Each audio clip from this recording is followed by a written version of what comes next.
Halo semuanya, kembali lagi bersama saya Johan di Jurnal Trading ID. Jadi pada kesempatan video kali ini, saya akan membahas kembali untuk update dari pergerakan GBP USD. Nah, di GBP USD ini untuk mapping masih sama, belum ada perubahan sama sekali.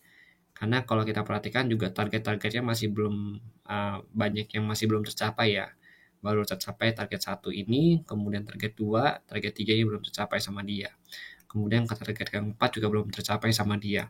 Nah, kalau kita lihat memang untuk GBP sih secara pergerakan harga untuk hari ini memang cukup bagus. Dia mengalami kenaikan, kalau kita lihat di sini kenaikan dia sekitar 1,3%. Lalu kalau kita kembali lagi ke sini, untuk saat ini memang sudah terjadi sedikit pelemahan dari si GBP USD, cuma memang belum begitu signifikan. Nah, kenaikan dari si GDP ini atau si GBP USD ini, sorry ya, GBP USD itu disebabkan juga karena penurunan dari dolar ini. Jadi kalau kita perhatikan memang sudah sekitar dari tanggal 21 Oktober kemarin ya, hari Jumat, itu dolar sudah mulai mengalami penurunan. Dan ini juga sudah kita bahas di video yang sebelum-sebelumnya ya, mengenai penurunan dolar ini.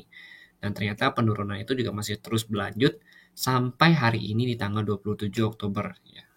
Nah, di tanggal 27 ini sorry, di tanggal 26 ya, di tanggal 26 Oktober. Nah, di tanggal 27 Oktober ini, harga dolar itu sudah berada di area support ya, yang kita tandai sebagai good support. Ini juga sudah saya sharingkan atau saya bagikan di channel Telegram Jurnal Trading ID. Nah, ini kalau kita perhatikan memang belum tentu bisa di breakout sama dia. Dia bisa breakout pun kalau misalkan dia punya momentumnya besar. Contoh momentum yang besar itu adalah ketika pada saat news atau pada saat pelirisan data-data penting mengenai si US itu sendiri. Nah, itu bisa menjadikan dia momentum untuk dia breakout dari good support ini. Tapi bukan berarti kalau misalkan tidak ada momentum atau tidak ada news itu bukan berarti dia tidak bisa breakout. Dia tetap bisa breakout, tapi breakout itu cuma agak lama aja gitu. Dia bisa breakout cuma dia pelan-pelan di breakoutnya. Itu bedanya dengan ada momentum sama yang nggak ada momentum. Kalau ada momentum dia bisa langsung breakout support ini dan menyentuh area trendline ini. Nah, yang garis biru vertikal ini itu adalah trendline dari weekly-nya si DXY ini sendiri. Kalau kita perhatikan di daily memang secara trendline ini masih bagus ya. Belum ada rejection atau belum ada bahasa itu belum ada penembusan sama sekali. Nah, jadi di 4 jam ini sebenarnya penentuan di good support ini. Kalau dia bisa breakout dari good support ini kan ada di level harga 109.3 sampai 109.63.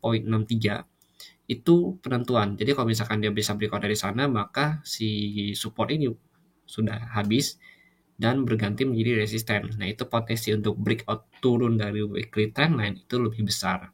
Tapi selama dia belum bisa breakout dari good support ini, nah makanya penurunannya nanti agak susah. Dia paling kalau dia mau ambil momentum untuk ke atas dulu ya, kalau saya perhatikan ini kan struktur harga turun. Nah, palingan dia ke sini 110.85 sampai 111.13. Baru dia turun lagi untuk ngambil momentum lagi untuk breakout dari si good support ini. Oke, itu skenario satu kita.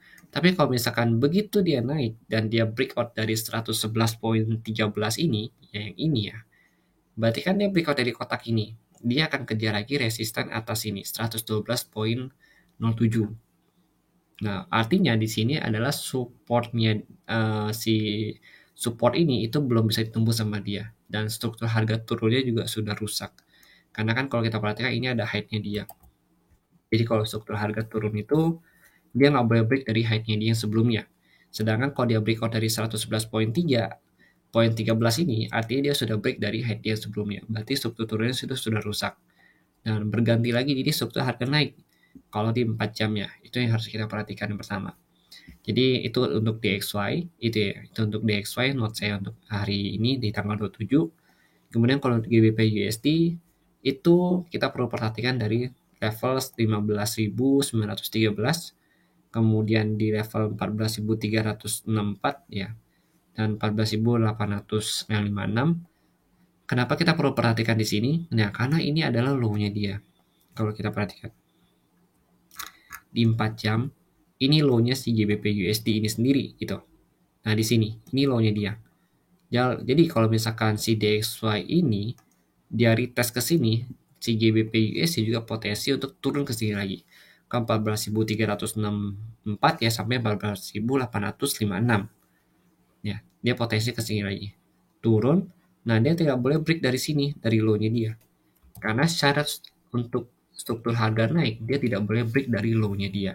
Begitu dia break dari low-nya dia, berarti struktur harga naik kita sudah rusak. Nah, breakout ini itu adalah yang dimaksud dengan closing body candle-nya di bawah supportnya, di bawah 114, di bawah 14.856 ini begitu. Jadi kalau misalkan cuma sumbu candle yang breakout itu namanya bukan breakout gitu. Jadi kalau kita perhatikan memang cenderung dia ke sini lagi ya, baru nanti kalau misalkan dia nggak breakout sini, ini kan support ya, dia lanjut naik lagi. Jadi dia ngebentuk struktur harga naik gitu. Nanti naiknya itu dia targetnya 17.018,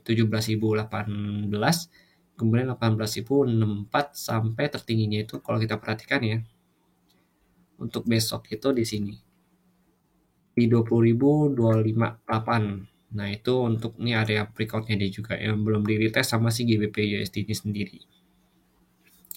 Begitu. Jadi itu adalah resisten pentingnya.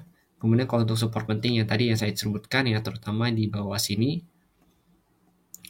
terutama yang di sini.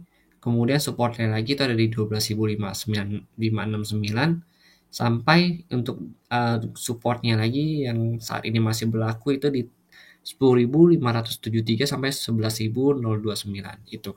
Jadi kalau memang secara pergerakan, kalau kita perhatikan dari DXY ini masih mau retrace, jadi memang skenario kita adalah dia turun dulu baru naik.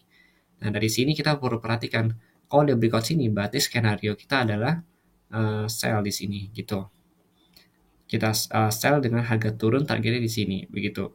Nah, itu butuh konfirmasi tambahan lagi. Jadi ini belum valid ya. Nanti kalau mungkin kalau di sana kalian tinggal perhatikan aja dia breakout-nya di mana. Dia breakout ini atau tidak. Tapi selama dia tidak breakout ini, kita masih bisa melakukan pembelian dengan target harga ini 1, ini 2 gitu. Oke. Jadi mungkin sekian dulu penjelasan dari saya mengenai GBP USD ini. Kalau misalkan ada salah kata atau misalkan ada yang kurang dalam analisa ini, saya mohon maaf. Jadi kalian sangat diperbolehkan untuk komen kalau kalian punya pandangan lain di GBP USD ini. Begitu.